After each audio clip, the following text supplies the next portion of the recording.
the Arsenal Lab, a place where you can find, build, and share the best decks in Fanadust. Check it out by clicking the link in the description down below.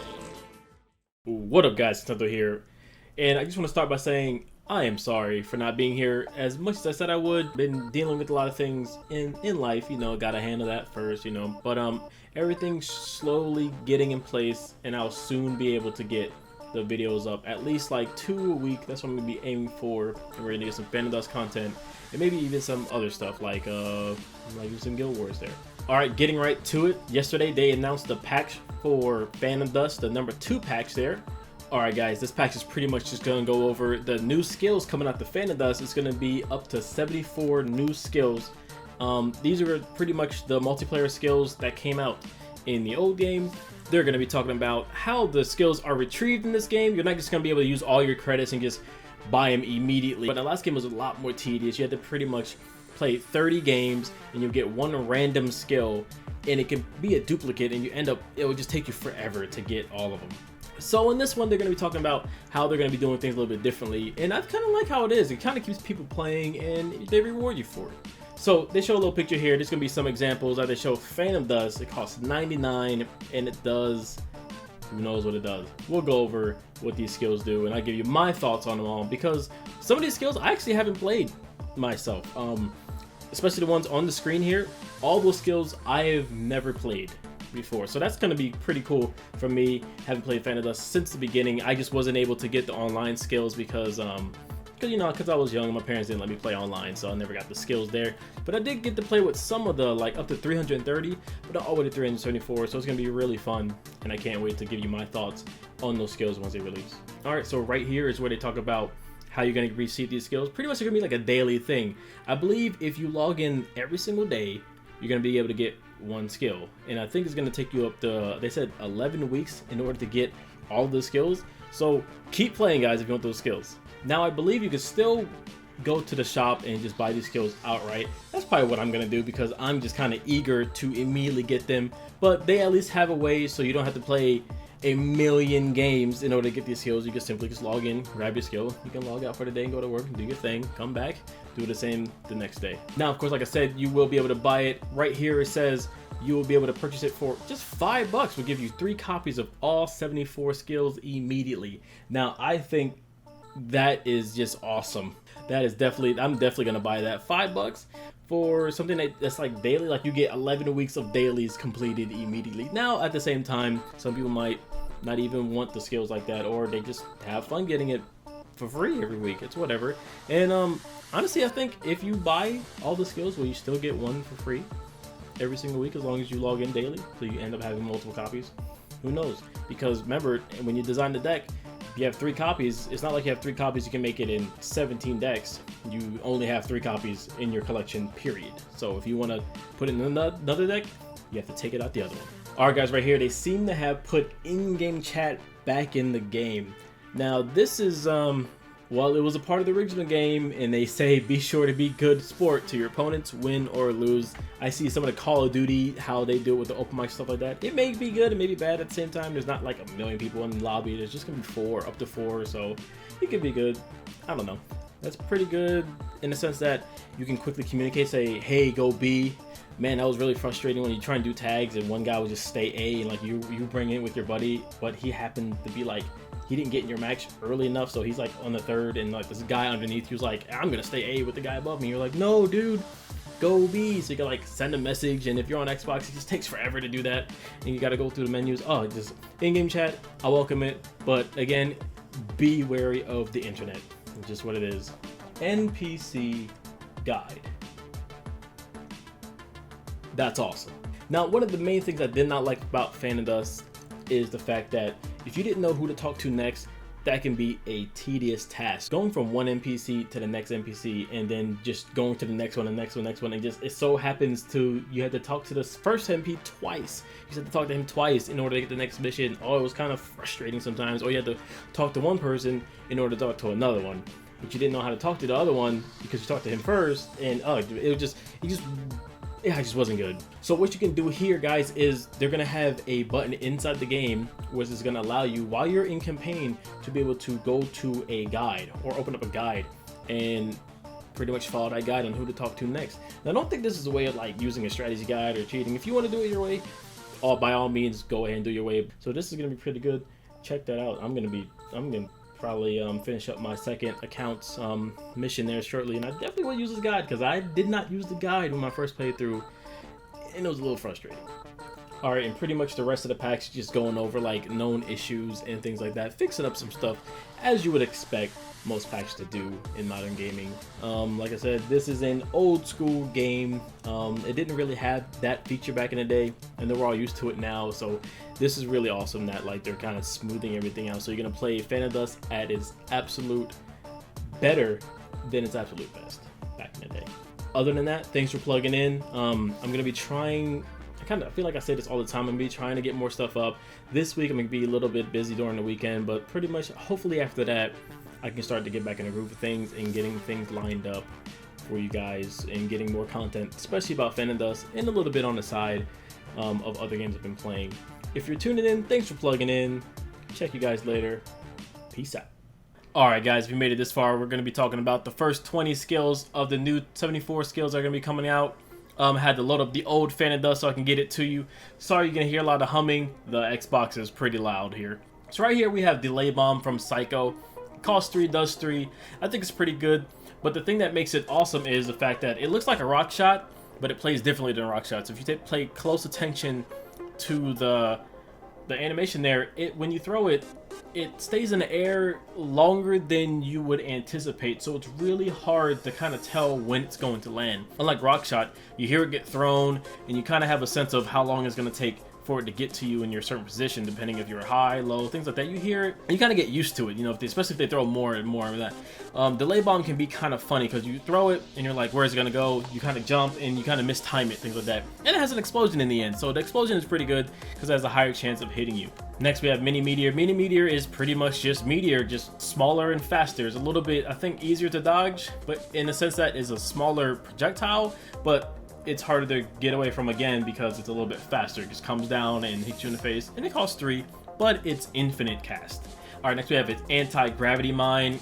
Anti-Gravity Mine seems fun. I've never actually personally used it, but I can think the practicality of it is it's like a good setup for a big attack there. Kind of like how like the Frozen one is. It kind of just sets you up for a big attack, but this one's even better because especially if it's a projectile, it'll launch them in the air for 3 seconds, and you have 3 seconds guaranteed to be able to hit them out the sky with your projectile. With other things like the Glacial Trap, you'll be able to get them in there and they'll go 90%. It'll be a little bit easier to hit them with your melee skill, but they can still like maybe cartwheel or jump away from you, and that's why Anti-Gravity Trap is a little bit better, but obviously it doesn't work with melee skills because they'll be in the air, so you won't be able to do that. Next we have is Charge. A lot of people kind of like Charge. It makes you like really aggro, and it's infinite use. So you just pay 5. Yeah, you pay 5. You appear at your opponent's start base. You kind of like you're lacking 5 mana now. You gotta kind of regen. So it really depends on what you have in your hand, how much mana you're rocking. But just be able to be a threat at your opponent's base, especially if he goes to yours. You can go to his, start deleting his skills. He comes back. You can recall back to your base if you want to do that and just load up. And if he comes back to you, just kind of be like a pester, just kind of going around the place. And Charge is really good for that. All right, next we have his Aura Cannon. Now, just looking at the skill, I think I used this a little bit, and I don't really like it. I don't like skills that say maximum aura because with this, in order for maximum aura skills to be at their absolute best, you want to keep it at 6. So you don't want to really go over 6 for this particular skill here. Because what that means is if you have 10 aura, in order for you to use this skill that costs 6, you have to have your aura has to be all the way to the point where it cannot fill up anymore. It's max, so it has to be at 10 at that point.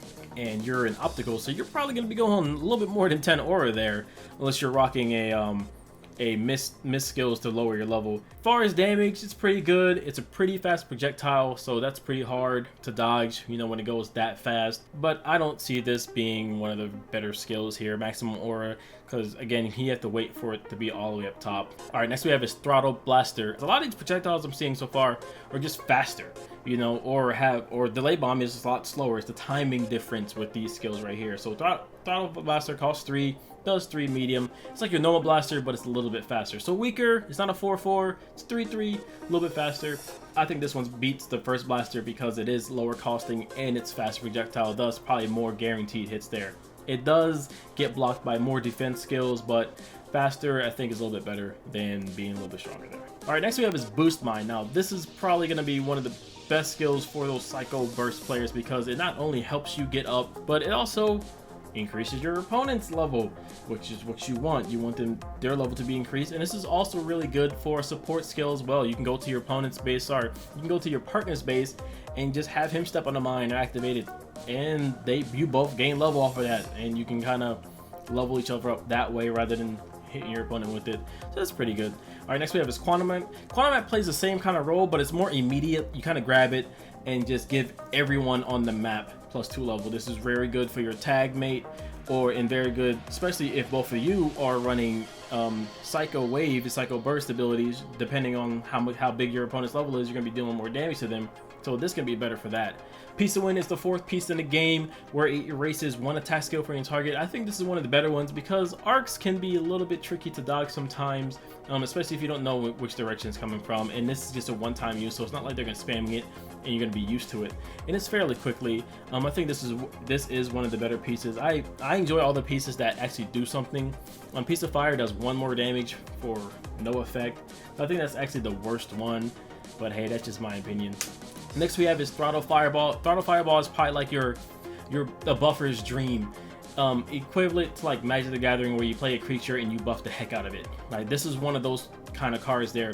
So it is super fast, low costing. If you throw it with some heats, with some trances, Tiger Strength, things like that, stimulates, this thing's going to be epic strong because you're hitting super fast for like 5 damage. You know, you're going to realize that projectile speed is really good. It's just hard to react to, and if they don't see it fast enough, they're gonna get hit by it, and it's probably gonna be a lot of damage at that point. I do like Throttle Fireball. All right, next we have is Tornado. Is a 4/4 move ability. Don't think it's that much different than our regular Twister here. We have a look at Twister. Twister is a 4/4 ability, but it goes a lot faster. It kind of just shoots out at your opponent, so the projectile speed is the difference here. As you can see here, it goes a lot slower. Maybe it stays in the battlefield a little bit longer. It kind of just holds that presence above you, takes away that space in front of you from away from your opponent there, just giving you more time. So maybe Tornado is better in that sense. Twister may be better in connecting with your opponent a lot faster, and if he's in front of you, you kind of just shoot it down the escalator up a pair of stairs and you probably get him a lot faster. But this one's more of a safe space kind of deal. That's how I would use it.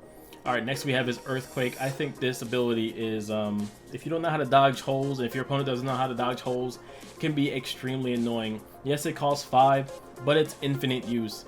Yes, it deals 3 damage, but if you throw a trance on it, it's going to hit everyone for 5 damage. You know, it's like, I think it's one of those skills that can be very annoying. But at the same time, it can be really bad if your opponent is a jumper. They see the signal on the ground and they jump it, so spamming it may not be that effective. Free-for-all match, this will probably be really good because you're affecting everyone, and then you can just jump it before it hits you. So you kind of know it before everyone else does. So that could be good there. Next we have is Vacuum Palm. Now Vacuum Palm is like Heat of the Void, but the melee version.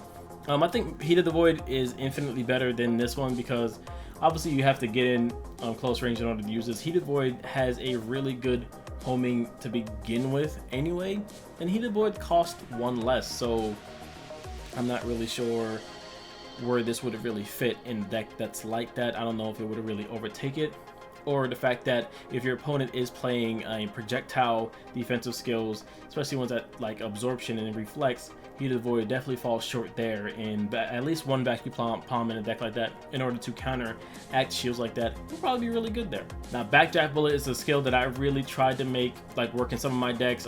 Maybe I didn't do it right, maybe some of you guys can do it.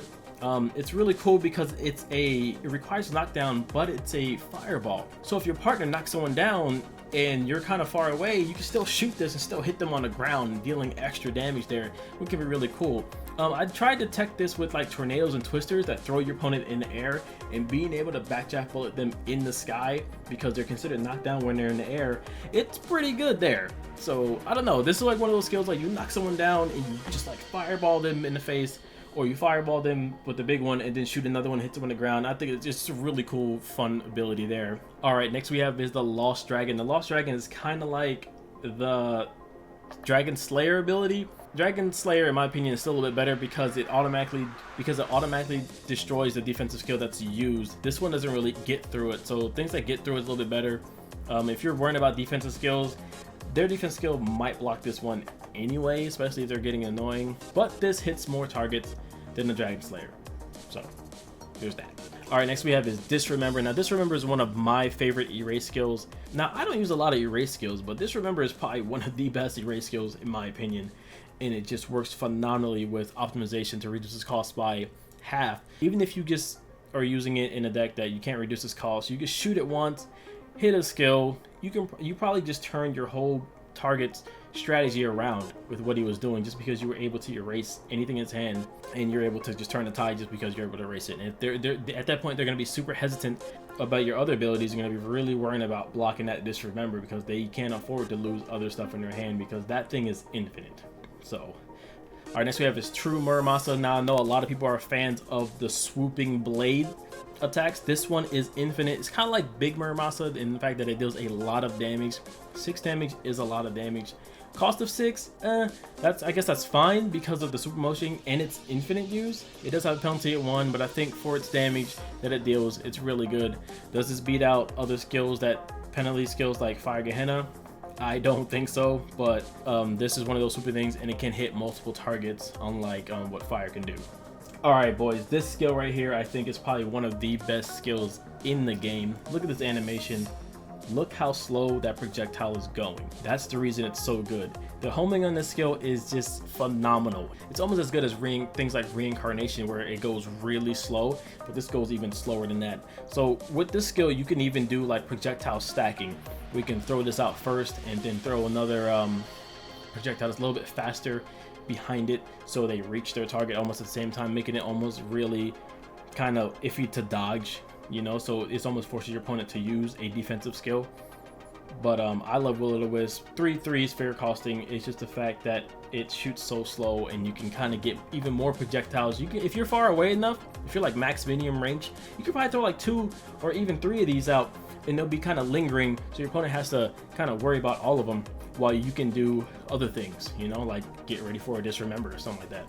All right, here we have Jackpot. Jackpot is a funny ability. It costs 3, and it can have a chance to deal 0 damage, or has a chance to deal 6 damage, which is pretty good. It's a whole ability. It's one of those things where if people are caught off guard, or they're slowed down, or even pinned down, they're gonna get hit by this thing. I don't know if it's that good because it does have a potential chance of dealing 0, and it does have a chance of hitting for 6, but it's random, I believe, for everyone. So I guess this is one of those skills that I don't really like. Random skills like that, they're just not that fun for me. Yeah, you can get value out of it, at the same time you can't. But if you increase its strength, it has guaranteed to deal at least some damage, so it never does 0. So that's pretty good there. If you at least pop out a heat or something, you tell me. I don't think I'm just not a fan of whole abilities. I know some people love using whole abilities. That's just not me. That's just not me. Lastly, we have Joke of Anubis. Now, Joke of Anubis is a skill kind of like Judgment of Anubis, but Judgment of Anubis is the opposite of this, where you deal damage where your health has to be higher than your opponent's health. So if your health is 20 and your opponent's 10, then this is going to deal 10 damage because it's 20 minus 10, unlike the Judgment. But this one kind of saps your health at the same time. So you got to make sure you're always ahead of the fight. So don't lose too much health, Fate players. You want to be able to do this while your health is above your opponent and being able to strike them down. And it just gets stronger and stronger as you win. So you kind of just like keep winning. Judgment Anubis is opposite because you can, like, if you're losing and you're about to die, you kind of throw that Judgment out there. It doesn't really work if you're already losing. That's the thing. If you're losing to your opponent and he hits you, then this thing's not going to deal with any damage because it has to be your health minus theirs. So there's the drawback in that. Alright guys, those are just the first 20 skills of the 74 skills. We're definitely going to be going over all of them when they come out. We're just going to be talking about them, my opinions on each of them according to how they play here, and then I'll even give you a more in-depth review once I get them on the battlefield. Anyway, thanks for making it this far. Thanks for plugging in. Check you guys later. Peace out. DDR base! DDR base! DDR base! DDR base!